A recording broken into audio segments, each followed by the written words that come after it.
ভারত থেকে দেশে ফেরার পর আলোচিত সমালোচিত ব্যবসায়ী এস আলমের মালিকানাধীন একটি গাড়িতে চড়ে নিজ এলাকায় গিয়ে সালাহ উদ্দিন আহমদের সংবর্ধনায় নেওয়ার পুরনো বিতর্ক আবারও উঠল জাতীয় সংসদে। তবে সকলের তো তার মতো রাজকপাল না।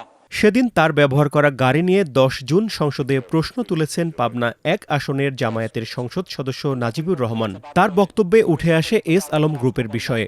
তিনি ফিরে এসেছিলেন, বিরোচিত সম্বর্ধনা পেয়েছিলেন, আবার তিনি এস আলমের গাড়িতে চড়ে সম্বর্ধনা নিয়েছিলেন। যাক, সেদিকে যাচ্ছি না। নিন্দুকেরা বলে সেজন্য গতকালকে তিনি এস আলমের নাম দেননি। যার নুন খেতে হয় তার তো কিছু গুণ খেতে হয়। যাক, সেদিকে যাচ্ছি না মাননীয় স্পিকার। পরে তার বক্তব্যের জবাব দেন স্বরাষ্ট্রমন্ত্রী। তিনি বলেন, স্বরাষ্ট্রমন্ত্রী হিসেবে তিনি কোনো ব্যক্তির গাড়িতে চড়ে সংবর্ধনা নেননি। তাই গাড়ি নিয়ে যে অভিযোগ তোলা হয়েছিল তার বাস্তব কোনো ভিত্তি নেই। উনি বলেছেন যে স্বরাষ্ট্রমন্ত্রী এক ব্যক্তির গাড়িতে চড়ে সম্বর্ধনা নিয়েছেন। স্বরাষ্ট্রমন্ত্রী কোনো ব্যক্তির গাড়িতে চড়ে সম্বর্ধনা নেয়নি। মাননীয় স্পিকার, এটা একটু এক্সপান্স করুন।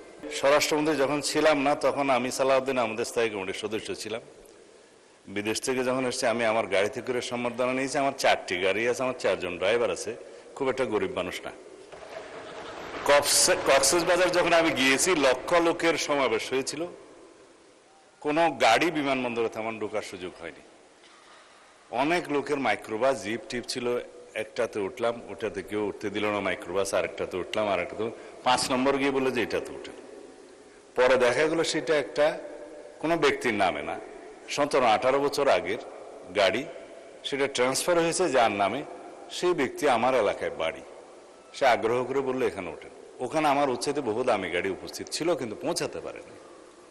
সেটা আমি জনগণের সামনে, দেশবাসীর সামনে তারপরেও দুঃখ প্রকাশ বলেছি, এটা আমার ভুল হয়েছে যে আমি অন্য কোনো গাড়িতে উঠতে যেয়ে এই গাড়িতে আমার সমর্থকরা উঠিয়েছে, এবং সেটা কোনো ব্যক্তির নামে গাড়ি না।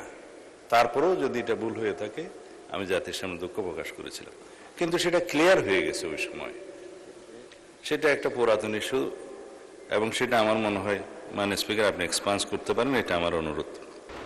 এদিন সংসদে বিরোধী দলীয় সদস্যদের নির্বাচনী এলাকায় উন্নয়ন কর্মকাণ্ড তদারকির দায়িত্ব সংরক্ষিত আসনের সরকার দলীয় নারী এমপিদের কেন দেওয়া হয়েছে তা প্রধানমন্ত্রীর কাছে জানতে চান বিরোধী দলীয় এমপি মীর আহমদ বিন কাশেম।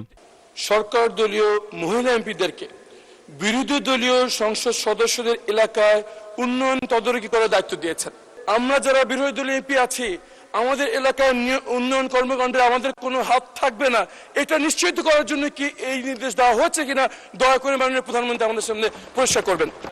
তার বক্তব্যের জবাব দেন প্রধানমন্ত্রী তারেক রহমান। তিনি বলেন, সরকারি নিয়ম অনুযায়ী এটি করা হচ্ছে। আপনার নির্বাচনী এলাকায় একজন জনপ্রতিনিধি হিসাবে আপনার সম্পূর্ণ হক আছে যে আপনি আপনার এলাকার নির্বাচন উন্নয়নের ব্যাপারে কিভাবে ভূমিকা রাখতে চান।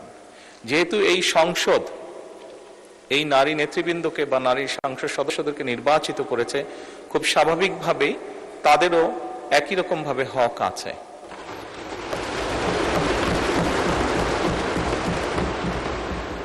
একই রকম ভাবে হক আছে তার এলাকার বা তার এলাকার মানুষের জন্য, এবং খুব স্বাভাবিকভাবেই আমরা যেটি নিয়ম আছে সরকারের, সেই নিয়ম অনুযায়ী আমরা এগোচ্ছি। আপনার এলাকার যদি কোনো উন্নয়নের কোনো বিষয় যদি আমার সহযোগিতা করার কিছু থেকে জানাবেন, আমি সরাসরি আপনাকে সহযোগিতার চেষ্টা করব। ধন্যবাদ। এদিন সংসদে অবৈধ পথে ইউরোপ যাওয়া নিয়ে আলোচনা হয়। এ সময় পররাষ্ট্র প্রতিমন্ত্রী শামা ওবায়েদ জানান, এ ধরনের বিদেশ যাত্রা বন্ধে করণীয় ঠিক করতে সংশ্লিষ্ট দেশগুলোর সঙ্গে যোগাযোগ করেছে সরকার। মেহেদী হাসান, প্রথম আলো। এই সমস্যাটা আমাদের জাতীয় সমস্যা, সকলের সমস্যা।